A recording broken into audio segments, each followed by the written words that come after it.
kelikten yana Ekmen gelsin inni mana Geç günemi bağışla beni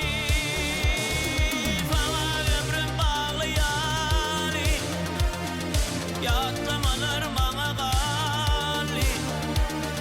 Ya alyamı menden ari Geç günemi bağışla beni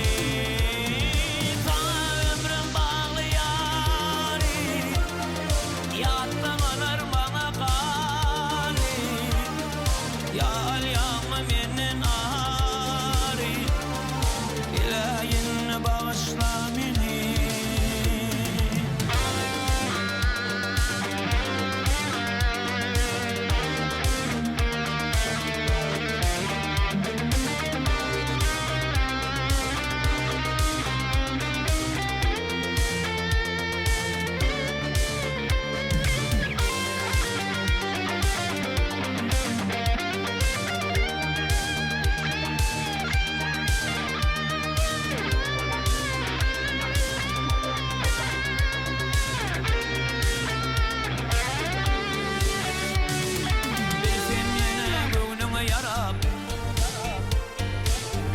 Saçın fipap darap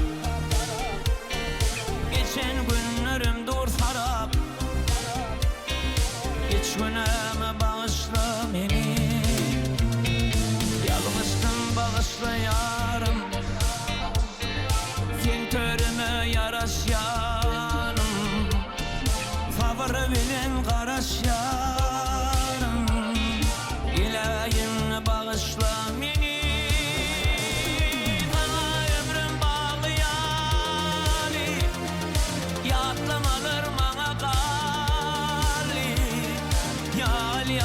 Menden ari Geç günemi bağışla beni Kana ömrüm bağlı yani Suratlarım menne gali Ya alyamı menden ari Geç günemi bağışla beni Kana ömrüm bağlı yani Yatlamalarım bana gali Ya alyamı menden ari Geç güneme bağışla beni Yediydim Sana ömrüm bağlı yani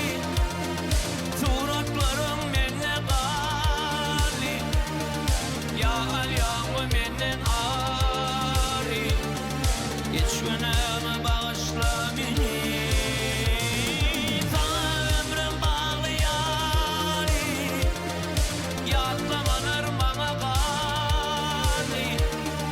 Ya alyamı menden ari Geç günü